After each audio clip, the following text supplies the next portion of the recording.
Welcome, I'm Eric, and today we're taking a deep dive into Doragon Land. It's a real-time strategy game that looks and plays exactly like Clash Royale. But, of course, not only are you earning crypto, your cards are also NFTs. So we're going to take a quick look at the game as it's already released, and then get into their token economy, team, and investors. Me personally, I'm really excited because Clash Royale is probably the mobile game that I've played the most with my brothers and cousins. So I'm really hoping this game is going to be a success. All right, let's get started. I'm on their website, doragonland.io, and you're greeted with a very colorful and nice looking website. You can watch the trailer, play the game now as the PvP mode is available. If you scroll down, you can see the features, and we're going to take a look at the roadmap really quick. So right now we're in Q1, and everything in this plan for the Q4 seems to have been completed. The biggest things on Q1 are the PvE testnet, which is player versus environment. So you're playing against the computer. I'll show a trailer of that in a bit. More game features, and the other big thing to note is the free-to-play development.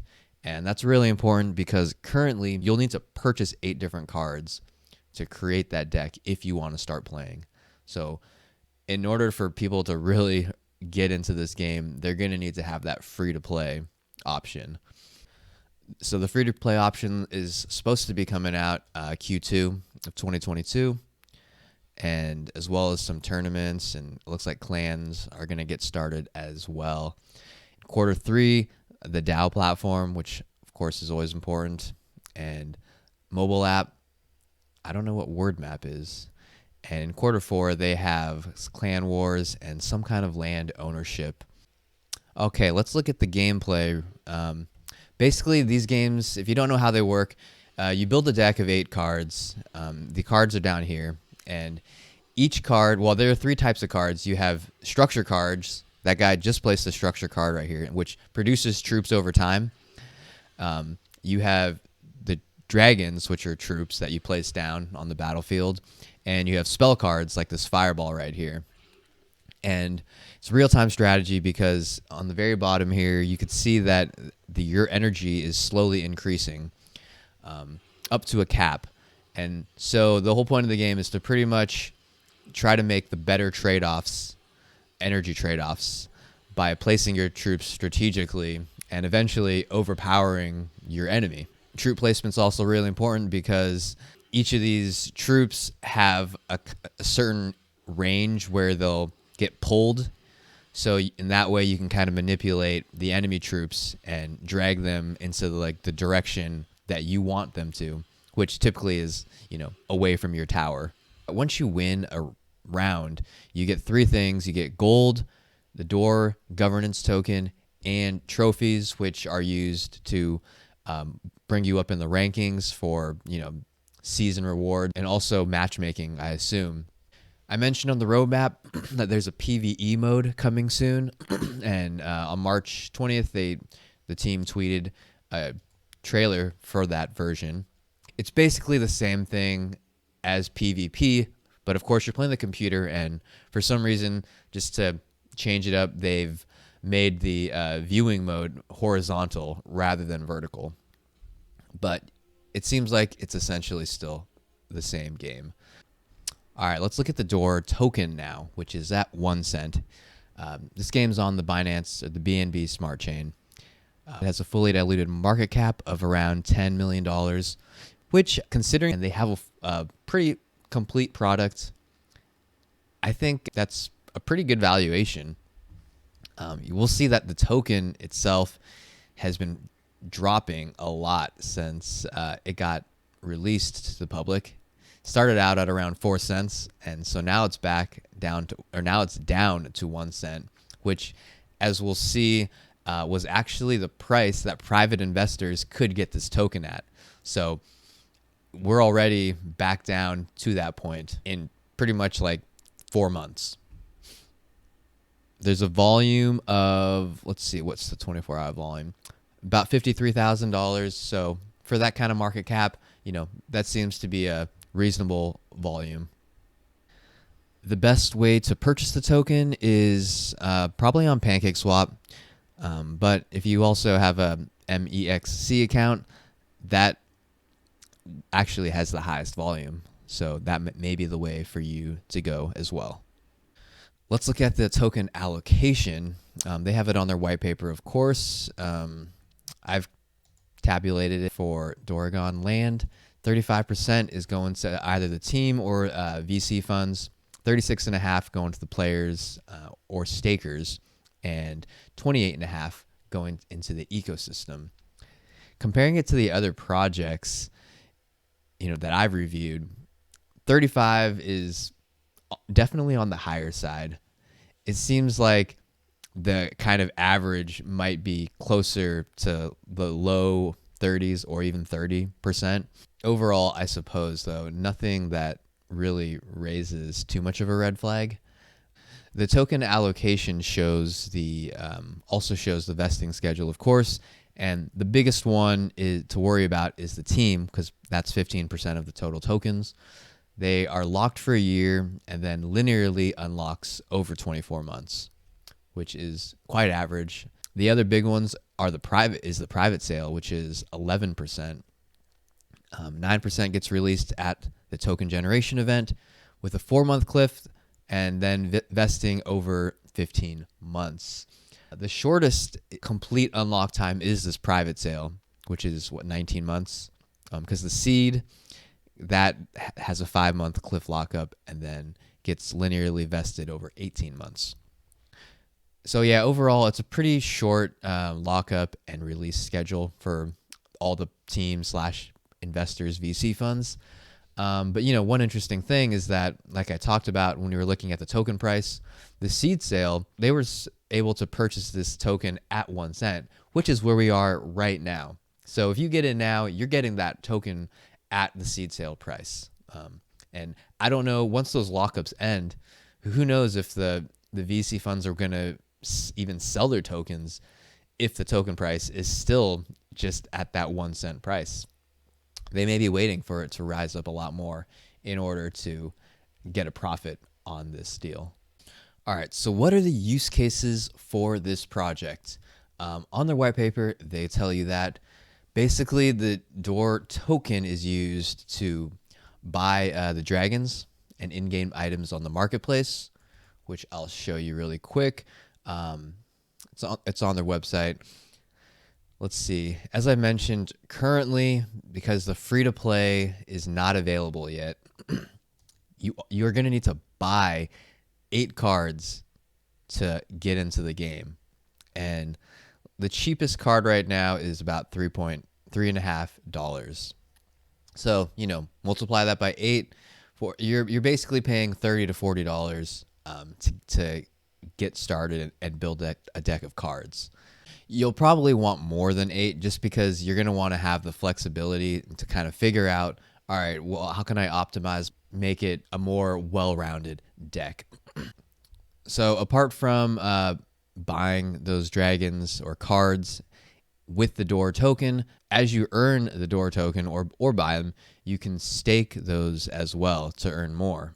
You can see right now that if you don't lock it up, you can get 5% APR. And if it goes all the way up to 20% APR if you lock it up for 120 days. They mention on the white paper as well that other activities like farming, minting, and betting will also be updated in the future.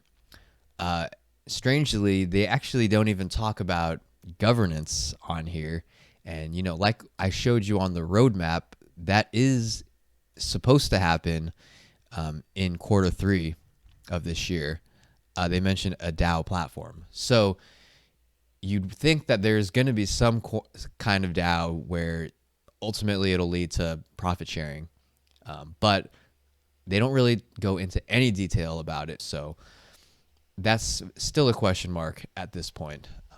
One of the biggest parts of this game is to upgrade your cards. And in order to upgrade your cards, you basically need to merge similar cards together. So a lot of this game And a lot of the tokens are going to be spent to buy those NFT cards so that they can get multiple and keep making that card stronger. So to kind of summarize the loop of the user, you're buying the DOR token in order to purchase your first set of NFT cards. As you play and win, you're going to be earning more DOR tokens. There's also daily quests, weekly events to earn more. And eventually, you're going to want to start upgrading your cards to get stronger and stronger. Once you do that, you'll be able to participate, in clan wars, tournaments, and leaderboards, which will, of course, earn you even more DOR tokens. And the end game is to either stake them for more DOR tokens and to sell as profit, or put all your DOR tokens into the DAO, which should come at Q3. But of course, we don't really have any info about the DAO yet. And just like Clash Royale, throughout this time, assuming the game is popular, they're going to keep on coming out with new cards. So even as you're getting stronger and better, these new cards are going to be popping up. So there's always going to be some kind of new card to buy and upgrade over time as well in order to kind of keep up with the current meta. Looking at the team, the best way to kind of read up about them is through the white paper, where they'll kind of give a description of the main team members. It seems like they all have, at least 5 years of experience doing what they do. There's also a LinkedIn link, but it's kind of funny, like the CEO, she basically created this LinkedIn profile to pretty much just check off the box and say, oh yeah, here's my LinkedIn profile for the game, because the only thing shown is the CEO of Doragon Land and nothing else. So looking at the main investors, which I assume are just the ones shown on top, we'll just take a look at a few. Well, we know MXC Global is an exchange which is already listed the token. Polygon Network is a huge investor, which is funny because it's on Binance chain right now, but doesn't mean it won't be cross-chain in the future. They don't mention it on their roadmap though. Creator, they are kind of like a technical service to help out with the whole blockchain aspect of a project. And Far East Blockchain is, what are these guys? I think these guys are just a investment firm. We support projects. Yeah, we can see, let's see, who are their clients? So Zcash, Ava Labs, Flow, Engine, VeChain. So they've worked on a lot of platforms, and not too many, at least on here, not too many games. I'm not so sure what these are, but you can see Doragon is one of the few games that they've invested in. Odiana is, where is that? That's also kind of like a incubator VC fund. And if you look at their portfolio, I haven't really heard of any of these games, but I've been seeing a lot of ads for Penguin Cart recently. But so it's just nice to be able to see and click on all these different funds that are backing the team. So you can kind of search yourself, and you can really get into the weeds if you want. Overall, Doragon Land has shown 30 total investors or supporters, which is on the high side compared to the other projects I've been looking at so far. And I think that's great because once these VC funds start to get released or unlocked, it's good to have a whole number of parties involved, so that if one VC fund decides that they want to sell their tokens for a profit, it'll represent a smaller number of total tokens being sold compared to like if there's only 5 VC funds and one of them decided to sell everything, well, that's 20% of all the VC allocation being sold on the market at once. So it's good to see that there's a lot of teams invested in. Going back to their main site, secured by Certic, but they actually don't provide a link to that audit. And finally, social channels. Twitter has 92,000 followers, and of course is always the best place to get the most up-to-date information. They have 65,000 Telegram members and no Discord, actually, which kind of sucks because that's typically the best way to have actual discussion, because in Telegram there's so much spam and things go by. People start asking things so quickly that your question will probably get lost. So hopefully they get a Discord channel soon. But until then, all you have is Twitter and Telegram. And in terms of the actual number of followers, it's on the lower side for Telegram specifically, but Twitter seems to be up there in followers for this game. So it does seem to have a pretty big following. And that's about it.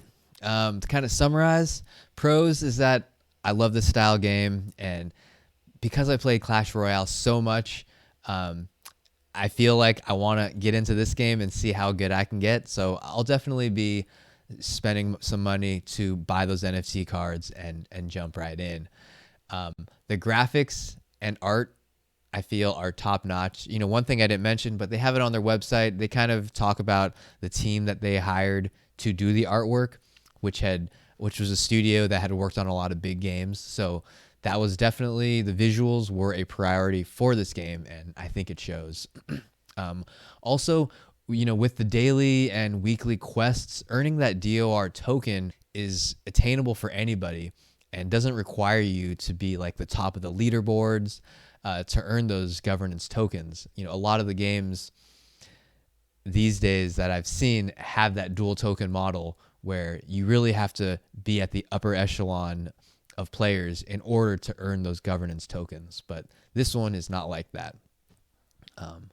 Cons is that, again, you need to purchase at least 8 cards to start the game, which equates to about $40 at today's prices. But realistically, it's going to be more than that, because you're not just going to want 8 cards. You're going to want to have a much bigger range so that you can kind of adjust your deck and fidget with your deck to figure out what your best setup is going to be. So there is a barrier to entry until that free-to-play comes out in Q2.